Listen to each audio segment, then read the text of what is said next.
Assalamualaikum warahmatullahi wabarakatuh. Hari ini kita akan belajar tentang distribusi kecepatan molekular atau distribusi kecepatan atomik.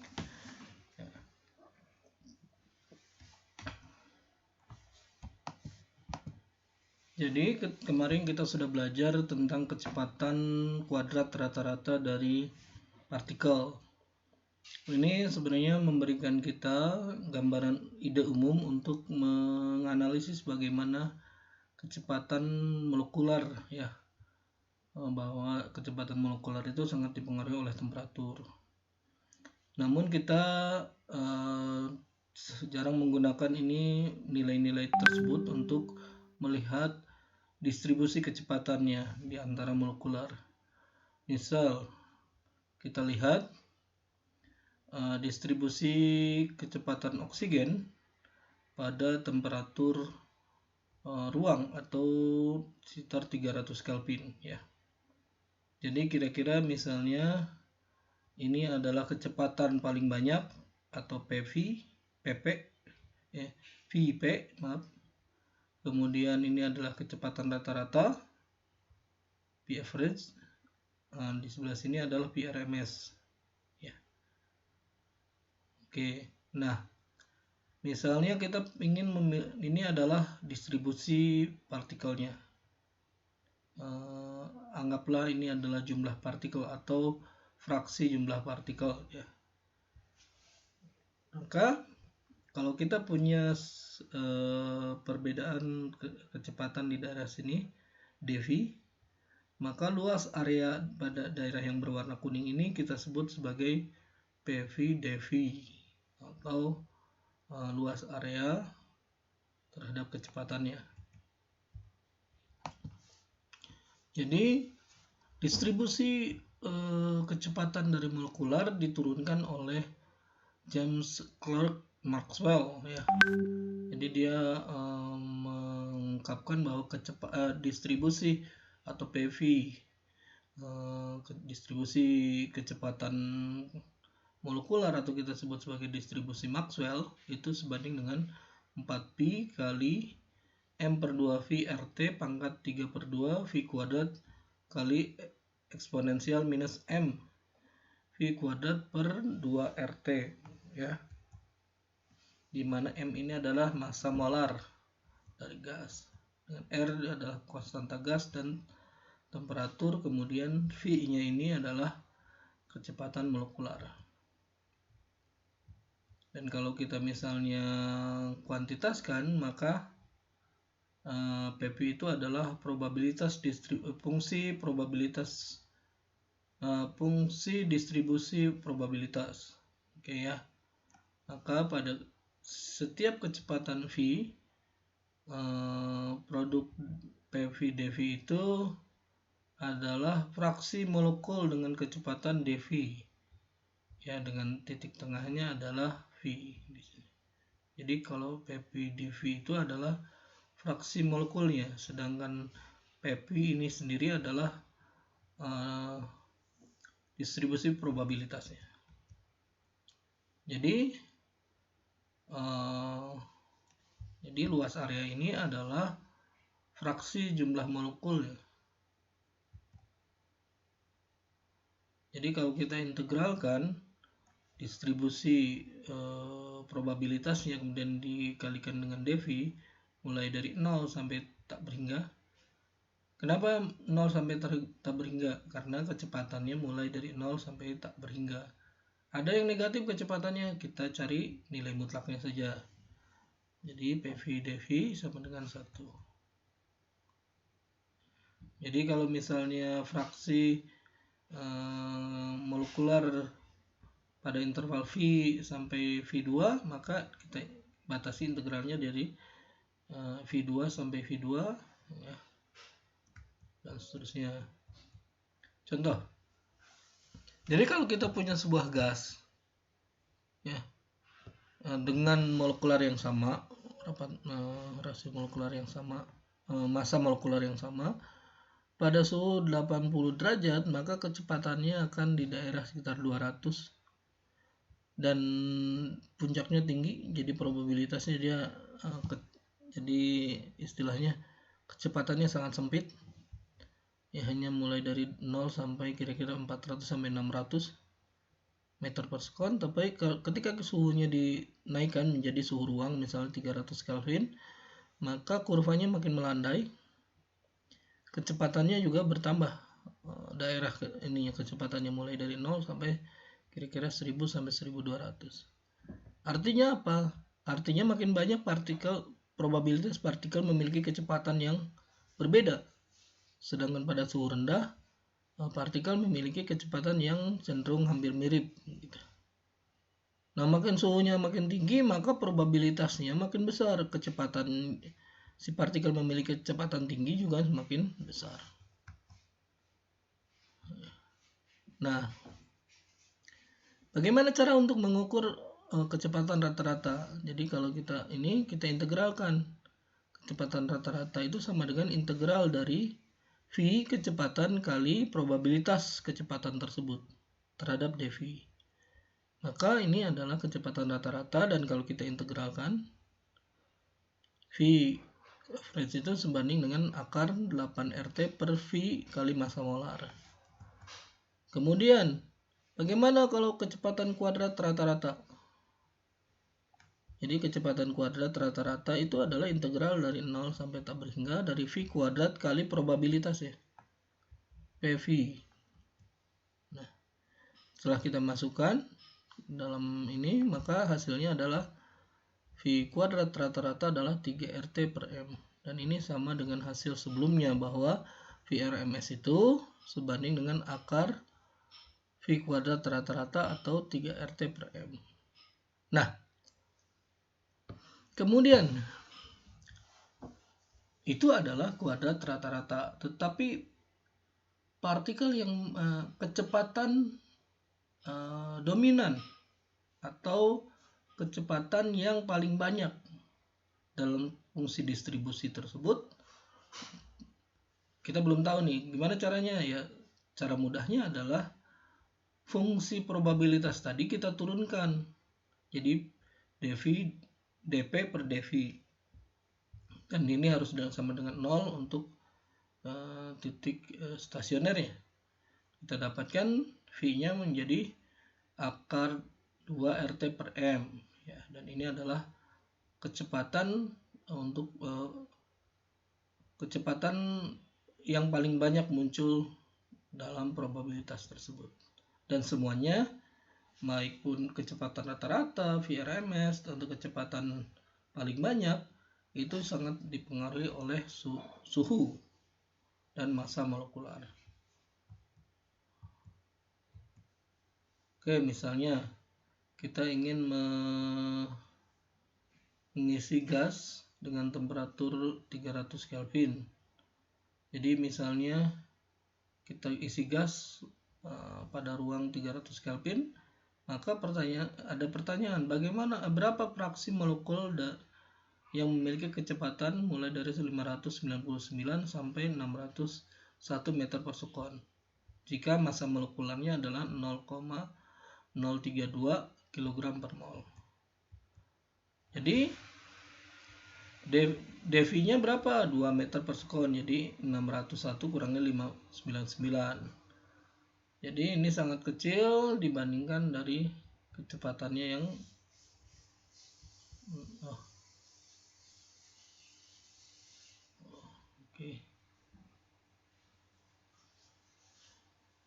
Nah, gimana caranya?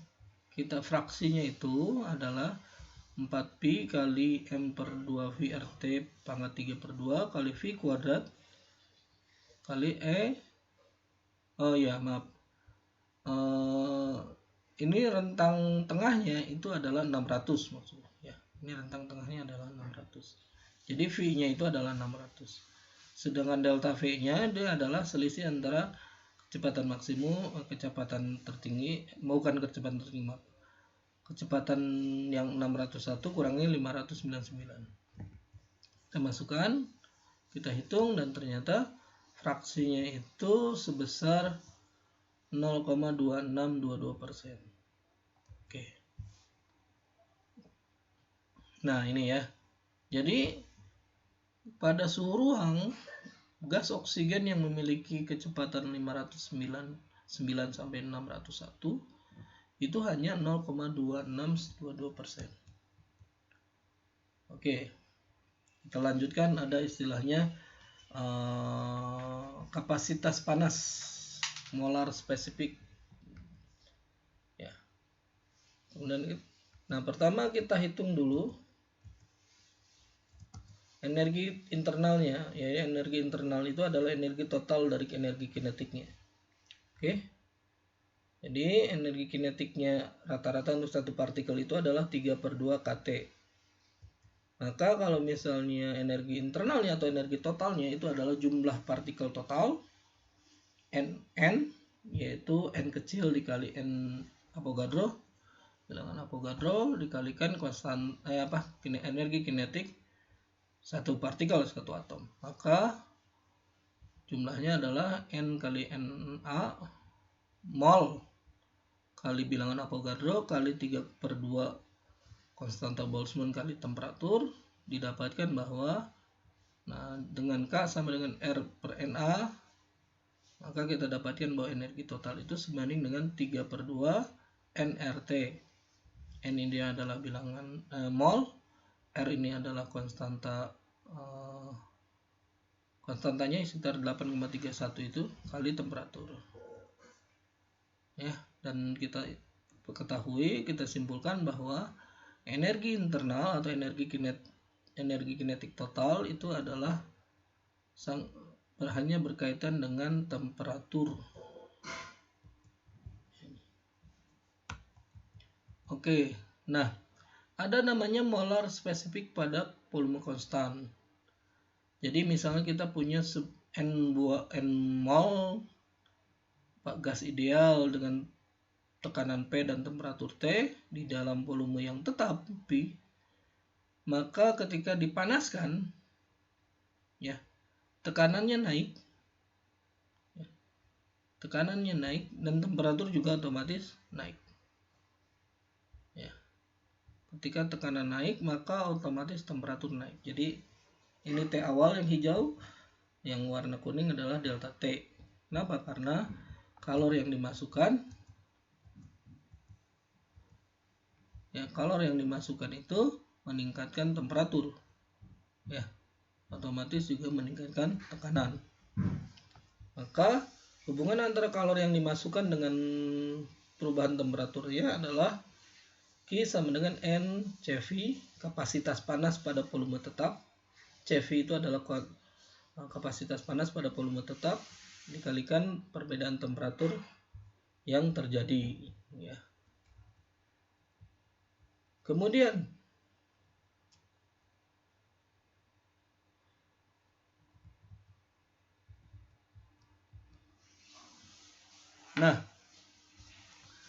perubahan energi internalnya itu, ya, itu sebanding dengan NCV delta T dikurangi kerja. Artinya perubahan dari gaya yang ketika diberikan kalor sehingga tekanan meningkat, ada gaya yang mendorong si volume itu berubah, tapi karena volume dibuat tetap, maka gaya itu dikalikan dengan perubahan yang nol, maka usaha yang terjadi itu kita anggap nol. Dengan demikian, perubahan kapasitas panas pada saat volume tetap itu sebanding dengan 3nR delta T, atau kita sebut dia kapasitas panas itu sebanding dengan 3/2 R atau 12,5 Joule per mol per Kelvin untuk gas monoatomik. Untuk diatomik beda lagi. Oke, maka kita dapat dibuat persamaan umum untuk energi internal, bahwa energi internal sebanding dengan jumlah mol kali kapasitas panas dikalikan temperatur. Nah, kemudian kita lihat bahwa secara umum energi internal itu sebanding dengan persamaan ini. Delta E energi internal sebanding dengan jumlah mol kali kapasitas panas kali delta T. Oke.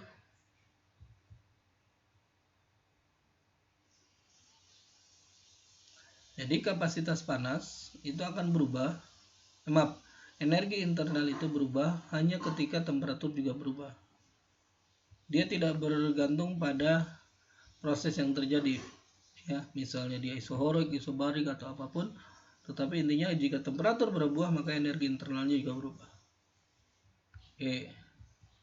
Nah sekarang ada istilahnya konstanta molar, ya, konstanta panas molar, ya, atau konstanta panas untuk tekanan tetap. Ya, konstanta panas untuk tekanan tetap. Jadi sebanding dengan yang tadi, bahwa ketika kita panaskan sejumlah n mol gas, maka tekanan akan meningkat, temperatur akan meningkat dan tekanan juga akan meningkat. Tekanan tersebut kita atur supaya dia konstan, tekanannya konstan dengan cara mengatur volumenya. Volumenya diubah, misalnya ditambah atau dikurang. Dengan demikian, karena terjadi perubahan ukuran volume, maka gaya yang menekan si volume ruang tadi kemudian dikonversi menjadi kerja, ya, dikonversi menjadi kerja, ya. Maka Q itu sebanding dengan NCV delta T, ya. Dengan CV itu adalah konstanta panas pada saat tekanan tetap. Bedanya adalah dia ada melakukan kerja. Oke, jadi kalau misalnya kita lihat energi internal itu karena kapasitas panas pada volume tetap dikali temperatur sama dengan kalor yang diberikan. Jadi intinya adalah kalor yang diberikan itu menjadi energi internal dan kerja, ya. Jadi kalor yang diberikan itu menjadi energi internal dan kerja, ya. Maka ketika tekanan dibuat tetap karena adanya kerja, ya, berarti NR delta T di sini, omeganya sebanding dengan NR delta T, maka kita dapatkan bahwa kapasitas panas pada tekanan tetap sebanding dengan kapasitas panas pada volume tetap ditambah R. Ya, ini contohnya. Nah, ada beberapa kapasitas panas pada monoatomik atau diatomik. Bedanya apa? Kalau monoatomik nilainya adalah 3/2R, ya. Kalau diatomik nilainya adalah 5/2R. Apa bedanya? Bedanya terletak pada monoatomik si atom hanya bertranslasi, sedangkan pada diatomik atom mulai bervibrasi, ya. Jadi kalau monoatomik hanya translasi, diatomik pada mulai bervibrasi. Nanti juga kemudian kita bisa bahas bahwa pada diatomik itu bisa jadi terjadi rotasi. Nah, contoh misalnya ini pada gas oksigen, ya. Jadi pada saat kapasitas panas suhu rendah, itu yang terjadi adalah hanya translasi. Tapi ketika suhu makin tinggi, si diatomik itu mulai dia bervibrasi, berosilasi. Jadi dia berosilasi, bervibrasi, ya. Tapi kemudian pada saat suhu makin tinggi, maka si gas diatomik itu mulai berputar, spin. Jadi tadinya adalah faktor translasi 3/2R ditambah nanti R akibat rotasi, ditambah lagi R karena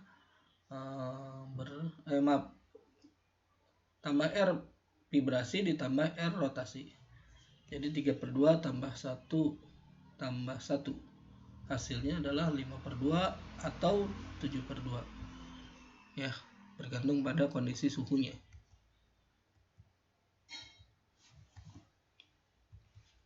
Ini adalah contoh misalnya bagaimana berapa energi kinetik rata-rata dari translasi dari sebuah gas yang memiliki temperatur 27 derajat Celcius.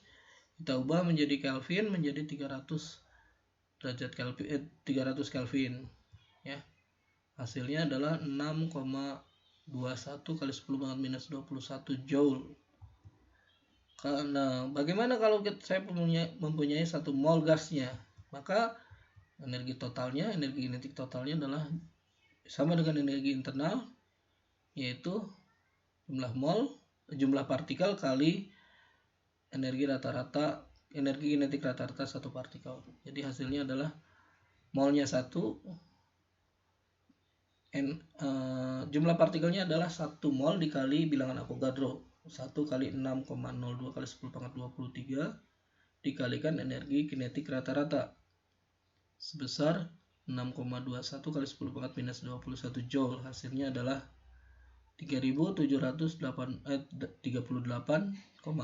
Joule ya. Oke. Jadi intinya adalah ketika terjadi perubahan temperatur, maka energi kinetik berubah, energi internal juga berubah. Kenapa? Karena energi kinetik total dan energi internal itu sebanding ya.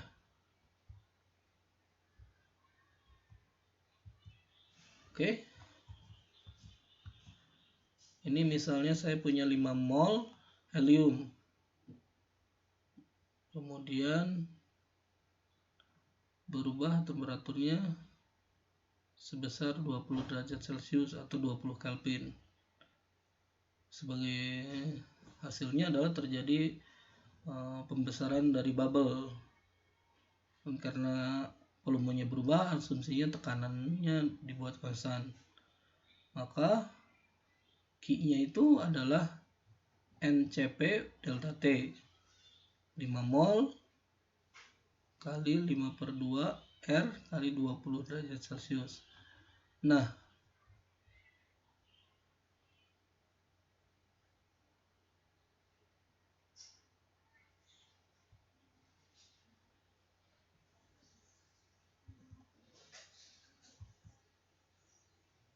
oke. Berapa perubahan delta internalnya? Ya, perubahan delta internalnya adalah NCP. Oh iya, maaf. NCP ini memang 5/2 R. NCP baru dia adalah 3/2 R. Hasilnya adalah ini. Ya. Artinya apa? Energi internal ini itu dihasilkan dari kalor Q. Nanti selisih antara kalor dengan energi internal itu adalah istilahnya adalah work atau usaha ya, akibat dari perubahan volumenya. Nah, ini usahanya adalah selisihnya sebesar 831 kilojoule ya. Oke. Silahkan kerjakan soal ini ya. Sampai ketemu lagi minggu depan. Assalamualaikum warahmatullahi wabarakatuh.